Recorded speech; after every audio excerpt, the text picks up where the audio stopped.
Hello दोस्तों। तो भारत के भूगोल से 2011 से 2023 तक यूपीएससी ने जितने भी प्रीलिम्स में प्रीवियस ईयर क्वेश्चन पूछे हैं उनको हम इस वीडियो में देखेंगे और उनको सॉल्व भी करेंगे और उनकी व्याख्या सहित उत्तर भी मैं आप लोगों को बताऊंगा। ठीक है, तो वीडियो में बने रहिए। शुरू करते हैं पहले से नंबर के प्रश्न से। ठीक है, तो पहला प्रश्न है, निम्नलिखित कथनों पर विचार कीजिए। अमरकंटक पहाड़ियाँ विंध्य और सह्याद्री श्रेणियों के संगम पर है। बिलीगिरी रंगन पहाड़ियाँ सतपुड़ा श्रेणी के सबसे पूर्वी भाग है। तीसरा है, शेषाचलम पहाड़ियाँ पश्चिमी घाट के सबसे दक्षिणी भाग है। उपयुक्त में से कितने कथन सही हैं? केवल एक, केवल दो, सभी तीन या कोई भी नहीं। तो हमें बताना है इन तीनों में से कौन कितने सही हैं। ठीक है, तो इसका सही आंसर आप लोगों ने देख ही लिया होगा। सही उत्तर है डी, कोई भी नहीं। ठीक है, और बाकी ये रही इसकी व्याख्या। तो व्याख्या का आप स्क्रीनशॉट लेके आप पढ़ लेना स्वयं और आपको पता लग जाएगा कि इसका क्या आंसर है। ठीक है, चलिए दूसरे प्रश्न की बात कर लेते हैं। दूसरा प्रश्न है, दक्षिणी भारत के गणिकोटा घाटी कैन्यन निम्नलिखित नदियों में से किस एक से निर्मित हुई है? ठीक है, तो ए है कावेरी, बी है मंजीरा, सी है पेनार और डी है तुंगभद्रा। ठीक है, सही उत्तर आप लोगों ने देख लिया होगा, सी सही उत्तर है पेनार। ठीक है, ये रही इसकी व्याख्या। व्याख्या के अनुसार आप देख सकते हैं कि आंसर सही क्या है। ठीक है, चलिए तीसरे क्वेश्चन की बात कर लेते हैं। निम्नलिखित युग्मों पर विचार कीजिए। ठीक है, तो एक तरफ शिखर दिए हुए हैं, दूसरी तरफ है पर्वत। तो पहला है नामचा बारवा, गढ़वाल हिमालय, नंदा देवी कुमाऊं हिमालय और नोकरेक सिक्किम हिमालय। ठीक है, तो इन युग्मों पर हमें विचार करना है। उपयुक्त युग्मों में से कौन सा सही सुमेलित है, तो इनमें हमें बताना है कि कौन सा सही है। ठीक है, तो ए है एक और दो, बी है केवल दो, सी है एक और तीन और डी है केवल तीन। तो सही उत्तर आप लोगों ने देख लिया होगा, बी सही आंसर है, केवल दूसरा। जो दूसरा वाला है वो सही से मिलान हुआ केवल दो, सॉरी। ठीक है, तो दूसरा वाला बिल्कुल सही है। तो ये रही इसकी व्याख्या। व्याख्या के अनुसार आपको बता दिया गया है। ठीक है, चलिए नेक्स्ट क्वेश्चन की बात कर लेते हैं। नेक्स्ट क्वेश्चन है, सियाचिन हिमनद कहाँ स्थित है? सियाचिन हिमनद कहाँ स्थित है? तो ए है अक्साई चीन के पूर्व में, बी है लेह के पूर्व में, सी है गिलगिट के उत्तर में और डी है नुब्रा घाटी के उत्तर में। तो सही उत्तर आप लोगों ने इसका है डी, नुब्रा घाटी के उत्तर में। बाकी ये रही इसकी व्याख्या। व्याख्या के अनुसार आप लोग स्क्रीनशॉट जरूर ले लेना इनका। चलिए नेक्स्ट क्वेश्चन की बात कर लेते हैं। निम्नलिखित कथनों पर विचार कीजिए। बैरन द्वीप ज्वालामुखी एक सक्रिय ज्वालामुखी है जो भारतीय राज्य क्षेत्र में स्थित है। बैरन द्वीप ग्रेट निकोबार के लगभग 140 किलोमीटर पूर्व में स्थित है। पिछली बार बैरन द्वीप ज्वालामुखी में 1991 में उद्गार हुआ था और तब से यह निष्क्रिय बना हुआ है। तो उपयुक्त कथनों में से कौन सा सही है? ठीक है, हमें ये बताना है। तो सही उत्तर आप लोगों को पता है कि ए है, लिखा हुआ है केवल एक। ठीक है, तो बाकी ये रही इसकी व्याख्या और व्याख्या के अनुसार आप लोगों को बता दिया गया है कि क्या है। ठीक है, तो चलिए नेक्स्ट क्वेश्चन की बात कर लेते हैं। तो नेक्स्ट क्वेश्चन है, निम्नलिखित कथनों पर विचार कीजिए। भारत में हिमालय केवल 5 राज्यों में फैला हुआ है। दूसरा है, पश्चिमी घाट केवल 5 राज्यों में फैले हुए हैं। नंबर 3 है, पुलिकट झील केवल 2 राज्य में फैली हुई है। तो उपयुक्त कथनों में से कौन सा सही है? ठीक है, तो हमें ये देखना है। तो ए सही उत्तर आप लोगों ने देख लिया होगा, बी है, केवल तीसरा। ठीक है, तो पुलिकट झील केवल 2 राज्यों में फैली हुई है। तो ये रही इसकी व्याख्या। व्याख्या के अनुसार आप लोग देख सकते हैं। व्याख्या का स्क्रीनशॉट जरूर ले लेना। इसको हो सकता है आगे आपको पता है कि क्वेश्चन रिपीट होते रहते हैं तो आपको काफ़ी रिक्वायरमेंट होगी। चलिए शुरू करते हैं नेक्स्ट क्वेश्चन। तो नेक्स्ट क्वेश्चन है, निम्नलिखित में से कौन सा भौगोलिक रूप से ग्रेट निकोबार से सबसे निकट है? तो ए है सुमात्रा, बी है बोर्नियो, सी है जावा, डी है श्रीलंका। तो आंसर आप लोगों ने देख लिया होगा, ए है सुमात्रा। ठीक है, ये व्याख्या है। व्याख्या के अनुसार आप देख सकते हैं। ठीक है, चलिए नेक्स्ट क्वेश्चन की बात कर लेते हैं। तो निम्नलिखित युग्मों पर विचार कीजिए। एक तरफ दी हुई हैं पहाड़ियाँ, दूसरी तरफ है क्षेत्र। ठीक है, तो पहला है कार्डमम पहाड़ियाँ कोरोमंडल तट, दूसरा है कैमूर पहाड़ियाँ कोंकण तट, तीसरा है महादेव पहाड़ियाँ मध्य भारत और चौथा है मिकिर पहाड़ियाँ पूर्वोत्तर भारत। उपयुक्त युग्मों में से कौन सा सही सुमेलित है? तो आंसर आप लोगों ने देख लिया होगा, सही उत्तर जो है वो है सी। सी कौन सा है? 3 और 4। 3 और 4 जो है वो सही से सुमेलित है। ठीक है, तो ये रही इसकी व्याख्या। व्याख्या के अनुसार आप लोग देख सकते हैं। ठीक है, दूसरा है, फिर क्वेश्चन की बात कर लेते हैं, नेक्स्ट क्वेश्चन की। तो निम्नलिखित युग्मों पर विचार कीजिए। आर्द्र, एक तरफ दिए हुए आर्द्र भूमि, दूसरी तरफ है नदियों का संगम। तो फर्स्ट है हरिके आर्द्र भूमि, ब्यास और सतलज का संगम है, ठीक है। दूसरा है केवलादेव घाना राष्ट्रीय उद्यान, ठीक है, बनास और चंबल का संगम है। तीसरा है कोलेरू झील, मूसी और कृष्णा का संगम, ठीक है। तो उपयुक्त युग्मों में से कौन सा सही सुमेलित है, हमें ये भी बताना है, ठीक है। तो सही उत्तर आप लोगों को पता चल गया होगा ए, ठीक है। ए जो है वो सही आंसर है, केवल एक। तो हरिके आर्द्र भूमि जो है ब्यास और सतलज का संगम है वहां पे, ठीक है। तो इस तरीके से ये आंसर सही हो गया। अब ये रही इसकी व्याख्या, तो व्याख्या के अकॉर्डिंग आप लोग देख सकते हैं।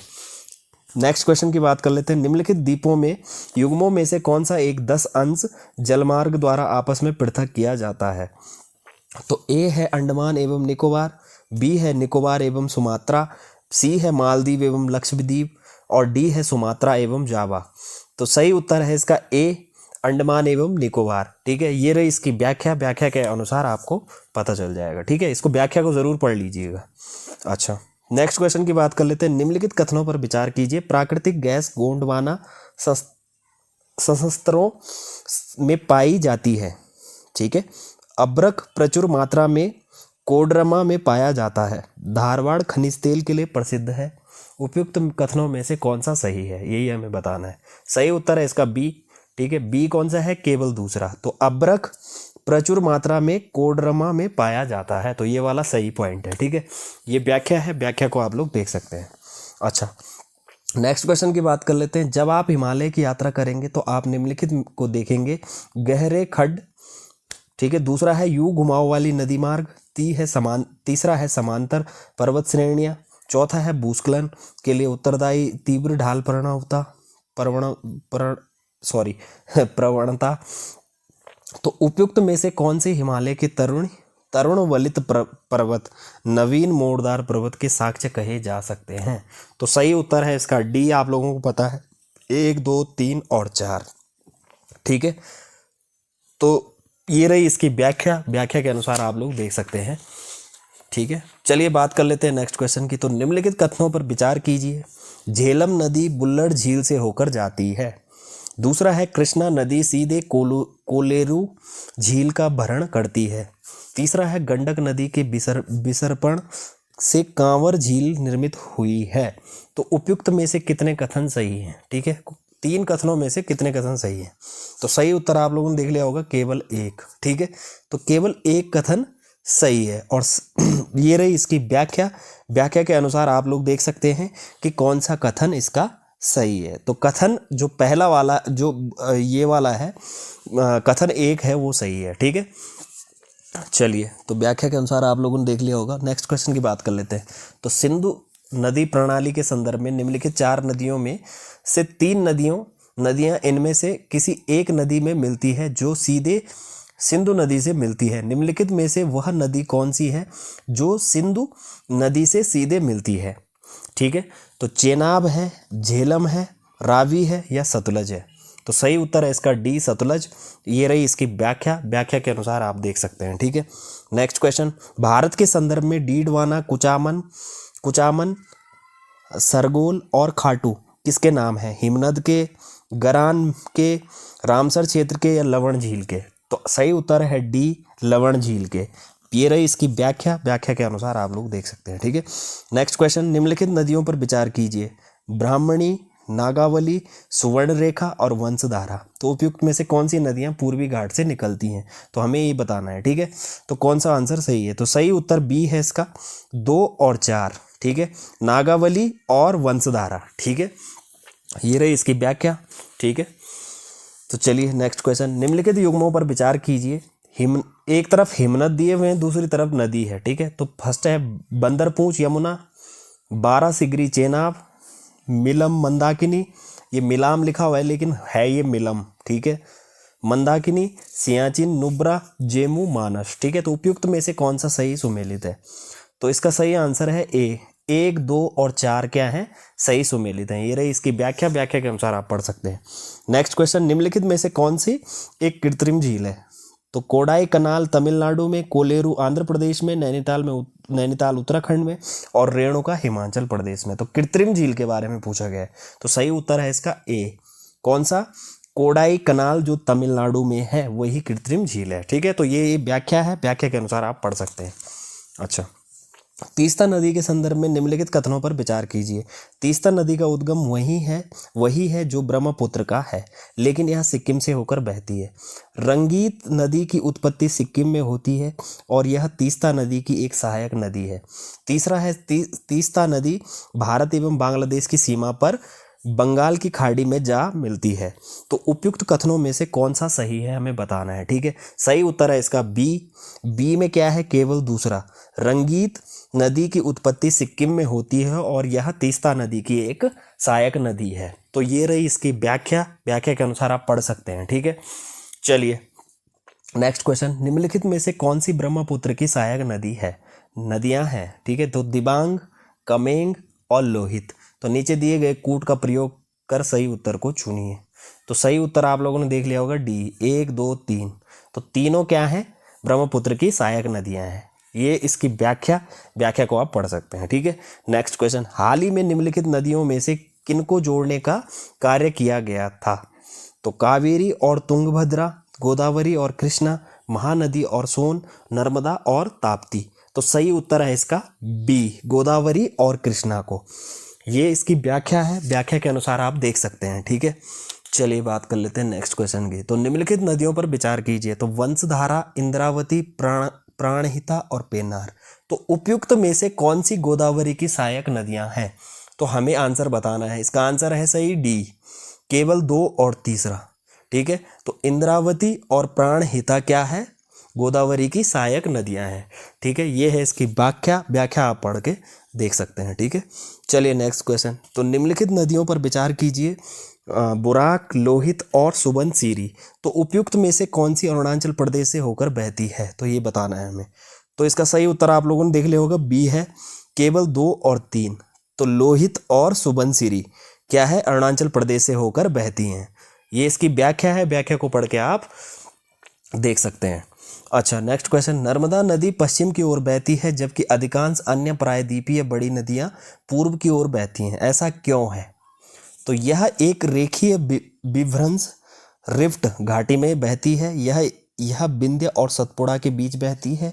भूमि का ढलान मध्य भारत के पश्चिम की ओर है। तो नीचे दिए गए कूट का प्रयोग करके सही उत्तर चुनिए। तो सही उत्तर है इसका बी, 2 और 3, जो कि सही है। ठीक है, तो 2 और 3 नंबर का पॉइंट सही है। तो ये देख सकते हैं व्याख्या को आप पढ़ के आंसर देख सकते हैं और आपको आसानी भी होगी व्याख्या को पढ़ के। ठीक है, चलिए नेक्स्ट क्वेश्चन की बात कर लेते हैं। तो तिब्बत की उत्पत्ति पाने वाली ब्रह्मपुत्र, इरावदी और मेकांग नदियां अपने ऊपरी पाटों में संकीर्ण एवं समांतर पर्वत श्रेणियों से होकर प्रभावित होती है। इन नदियों में ब्रह्मपुत्र भारत में प्रविष्ट होने की से ठीक पहले अपने प्रभाव में एक यू टर्न लेती है। यह यू टर्न क्यों बनता है? तो ए है वलित हिमालय श्रेणियों के उत्थान के कारण, भूवैज्ञानिकीय तरुण हिमालय के अक्ष संघीय नमन के कारण, या तृतीय कल्पीय वलित पर्वतमालाओं में भू विवर्तनिक विक्षोभ के कारण। इस संदर्भ में उपयुक्त ए और बी दोनों कारण तर्कसंगत हैं। तो सही उत्तर है इसका बी, भूवैज्ञानिकीय तरुण हिमालय के अक्ष संघीय नमन के कारण। ठीक है, तो ये व्याख्या है, व्याख्या के अनुसार आप पढ़ सकते हैं। ठीक है, चलिए नेक्स्ट क्वेश्चन, तो भारतीय मानसून का पूर्वानुमान करते समय कभी कभी समाचारों में उल्लेखित इंडियन ओशन डाइपोल आईओडी के संदर्भ में निम्नलिखित कथनों में से कौन सा सही है? तो आईओडी परिघटना उष्णकटिबंधीय पश्चिम हिंद महासागर एवं उष्णकटिबंधीय पूर्वी प्रशांत महासागर के बीच सागर पृष्ठ तापमान के अंतर से विशेषित होती है। आईओडी परिघटना मानसून पर एल नीनो के असर को प्रभावित कर सकती है। तो नीचे दिए गए कूट का प्रयोग करके सही उत्तर चुनना है। ठीक है, तो सही उत्तर देख लिया होगा आपने बी, केवल 2। तो केवल दूसरा क्या है? सही है। बाकी आप ये पढ़ सकते हैं, ये व्याख्या है, व्याख्या देख सकते हैं आप लोग। ठीक है, नेक्स्ट क्वेश्चन, निम्नलिखित नेशनल पार्कों में से किस एक जलवायु उष्णकटिबंधीय से उपोष्ण, शीतोष्ण और आर्कटिक तक परिवर्तित होती है? तो Kanchenjunga national park, Nanda Devi national park, नेवला वैली नेशनल पार्क या नामदफा नेशनल पार्क? तो सही उत्तर है इसका डी, नामदफा नेशनल पार्क। ठीक है, ये रहा इसका व्याख्या के अनुसार आप देख सकते हैं। नेक्स्ट क्वेश्चन की बात कर लेते हैं। निम्नलिखित युग्मों पर विचार कीजिए। तो एक तरफ क्षेत्र दिए हुए हैं, दूसरी तरफ किसके उत्पादन के लिए जाने जाते हैं। ठीक है, तो पहला है किन्नौर सुपारी, दूसरा है मेवात आम, तीसरा है कोरामंडल सोयाबीन। उपयुक्त में से कौन सा युग्म सही सुमेलित है? तो आंसर आप लोगों ने देख लिया होगा, उत्तर है डी। डी का मतलब है कोई नहीं। ठीक है, तो ये जो है ये तीनों गलत है। ठीक है, ये रही इसकी व्याख्या के अनुसार आप लोग देख सकते हैं। ठीक है, चलिए नेक्स्ट क्वेश्चन की बात कर लेते हैं। तो निम्नलिखित कथनों पर विचार कीजिए। दक्षिणी भारत से उत्तरी भारत की ओर मानसून की अवधि घटती है। उत्तरी भारत के मैदानों में वार्षिक वृष्टि की मात्रा पूर्व से पश्चिम की ओर घटती है। ठीक है, उपयुक्त में से कौन सा से कथन सही है? ठीक है, तो सही उत्तर आप लोगों ने देख लिया होगा, सी 1 और 2। ठीक है, दोनों कथन क्या है? सही है। ठीक है, ये व्याख्या है, व्याख्या के अनुसार आप लोग देख सकते हैं। चलिए नेक्स्ट क्वेश्चन। निम्नलिखित वृक्षों पर विचार कीजिए।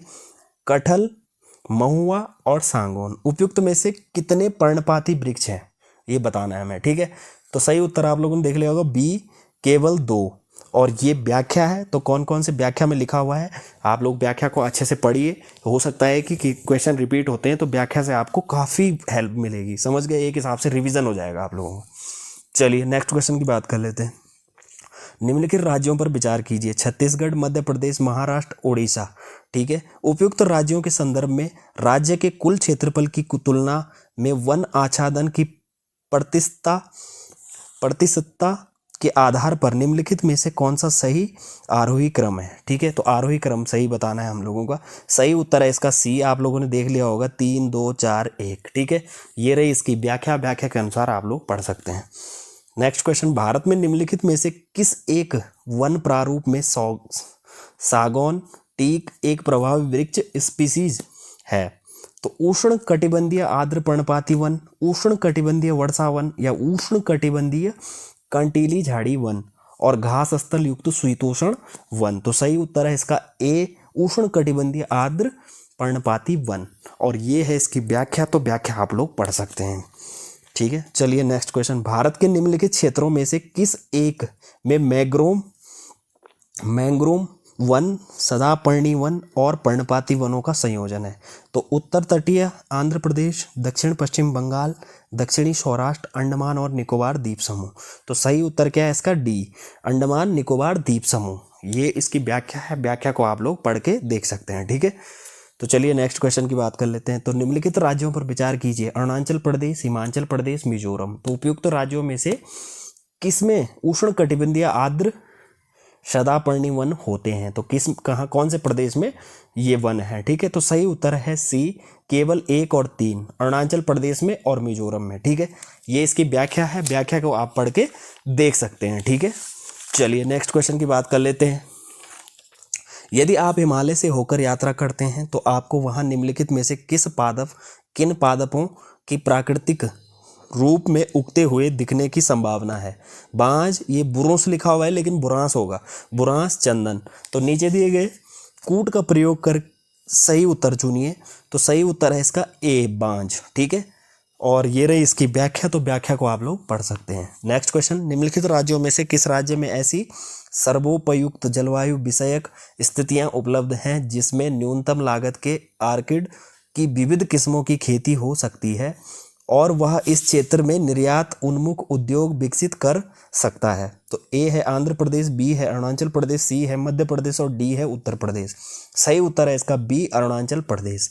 व्याख्या है, व्याख्या को आप पढ़ के अच्छे से देख सकते हैं। ठीक है, तो चलिए नेक्स्ट क्वेश्चन की बात कर लेते हैं। तो 2004 की सुनामी ने लोगों को यह महसूस करा दिया कि गरान मैंग्रोव तटीय आपदाओं के विरुद्ध विश्वसनीय सुरक्षा बाड़े का कार्य कर सकते हैं। गरान सुरक्षा बाड़े के रूप में किस प्रकार कार्य करते हैं? तो गरान अनूप होने से समुद्र एवं मानव बस्तियों के बीच एक ऐसा बड़ा क्षेत्र खड़ा हो जाता है जहां लोग न तो रहते हैं ना जाते हैं। गरान भोजन और औषधि दोनों प्रदान करते हैं जिनकी प्राकृतिक आपदा के बाद लोगों को ज़रूरत पड़ती है। सी है गरान के वृक्ष घने बितान के लंबे वृक्ष होते हैं जो चक्रवात और सुनामी के समय उत्तम सुरक्षा प्रदान करते हैं। तो गरान के वृक्ष अपनी सघन जड़ों के कारण तूफान और ज्वार भाटे से नहीं उखड़ते हैं। तो सही उत्तर है इसका डी लास्ट वाला, गरान के वृक्ष अपनी सघन जड़ों के कारण तूफान और ज्वार भाटे से नहीं उखड़ते हैं। तो ये रही इसकी व्याख्या से आप लोग पढ़ सकते हैं अच्छे से, ठीक है। चलिए नेक्स्ट क्वेश्चन की बात कर लेते हैं। तो भारत में काली कपास मृदा की रचना निम्नलिखित में से किसके अपक्षयण से हुई है? तो अपक्षयण से हुई है तो भूरी वन मृदा, बिदरी, ग्रेनाइट और शिफ्ट, सेल और चूना पत्थर। तो सही उत्तर है इसका बी बिदरी, फिशर, ज्वालामुखी या चट्टान, ठीक है। ये इसकी व्याख्या है, व्याख्या को आप देख सकते हैं, ठीक है। कृषि मृदाओं के संदर्भ में निम्न कथनों पर विचार कीजिए। तो मृदा में कार्बनिक पदार्थ का उच्च अंश इसकी जल धारण क्षमता को प्रबल रूप से कम करता है। गंधक चक्र में मृदा की कोई भूमिका नहीं होती। कुछ समय अवधि तक सिंचाई कुछ कृषि भूमियों के लवणीभवन भवन में योगदान कर सकती हैं। तो सही उत्तर है इसका बी केवल तीसरा, कुछ समय अवधि तक सिंचाई कुछ कृषि भूमियों के लवणीभवन भवन में योगदान कर सकती है। तो ये व्याख्या है, व्याख्या को अच्छे से पढ़िए, इससे आप लोगों को पूरा सब प्रश्न जो है वो समझ में आ जाएगा, ठीक है। नेक्स्ट क्वेश्चन की बात कर लेते हैं। निम्नलिखित कथनों पर विचार कीजिए। तो राष्ट्रव्यापी मृदा स्वास्थ्य कार्ड स्कीम साइल हेल्थ कार्ड स्कीम का उद्देश्य है सिंचित कृषि योग्य क्षेत्र का विस्तार करना, मृदा गुणवत्ता के आधार पर किसानों को दिए जाने वाले ऋण की मात्रा के आकलन में बैंकों को समर्थ बनाना, कृषि भूमि में उर्वरकों के अति उपयोग को रोकना, या उपयुक्त कथनों में से कौन सा सही है? तो इनमें से क्वेश्चन सही उत्तर जो है वो है बी उत्तर जो है वो सही है, ठीक है। तो बी क्या है? केवल तीसरा, जो तीसरा पॉइंट है, कृषि भूमि में उर्वरकों के अति उपयोग को रोकना, ठीक है। और ये व्याख्या है, व्याख्या के अनुसार आप लोग पढ़ सकते हैं, ठीक है। चलिए नेक्स्ट क्वेश्चन की बात कर लेते हैं। तो भारत में मृदा अपक्षय समस्या निम्नलिखित में से किससे और किन से संबंधित है? तो वेदिका कृषि से, वनोन्मूलन से, उष्ण कटिबंधीय जलवायु से, नीचे दिए गए कूट का प्रयोग। सही उत्तर चुनिए, ठीक है। सही उत्तर आप लोगों ने देख लिया होगा, बी है केवल 2, वनोन्मूलन, ठीक है। ये रही इसकी व्याख्या के अनुसार आप लोग देख सकते हैं, ठीक है। भारत की लैटराइट मिट्टियों के बारे में निम्नलिखित में से कौन सा कथन सही है? तो वे साधारणतः लाल रंग की होती है, वे नाइट्रोजन और पोटास के समृद्ध होती है, उनका राजस्थान और उत्तर प्रदेश के अच्छा विकास हुआ है, इन मिट्टियों में टैपियोका और काजू की अच्छी उपज होती है। तो नीचे दिए गए आंसर को हमें सही से बताना है, ठीक है। तो सही उत्तर आप लोगों ने देख लिया होगा, सी है 1 और 4। 1 नंबर वे साधारणतः लाल रंग की होती हैं, और चौथा पॉइंट है इन मिट्टियों में टैपियोका और काजू की अच्छी उपज होती है। तो ये था आप लोगों का अभी फिलहाल के लिए लास्ट क्वेश्चन, ठीक है। पार्ट 2 में इसके नेक्स्ट क्वेश्चन मैं आप लोगों को बताऊंगा, क्योंकि इसके 3 पार्ट बनेंगे, क्योंकि वीडियो बहुत लंबा हो जाएगा तो बोरिंग सा हो जाएगा, ठीक है। तो 3 पार्ट बनेंगे इसके। 3 पार्टों में पूरे भारत जो 2011 से 2023 तक के जितने क्वेश्चन बने हैं, सारे क्वेश्चन मैं आप लोगों को थोड़ा थोड़ा करके बताऊंगा, जिससे आप अच्छे से तैयारी कर सकें, ठीक है। तो ये क्वेश्चन देखिए और व्याख्या जरूर देखिए इनके, ठीक है। ये 2011 से 2023 तक के क्वेश्चन हैं, अब तक के प्रीलिम्स के, ठीक है। ज्योग्राफी के, भारत के भूगोल के, विश्व के भूगोल के भी मैं आप लोगों को दे दूंगा आगे, ठीक है। तो चलिए फिलहाल वीडियो अच्छा लगेगा लाइक ज़रूर करना, चैनल में नए होंगे सब्सक्राइब जरूर करना। धन्यवाद।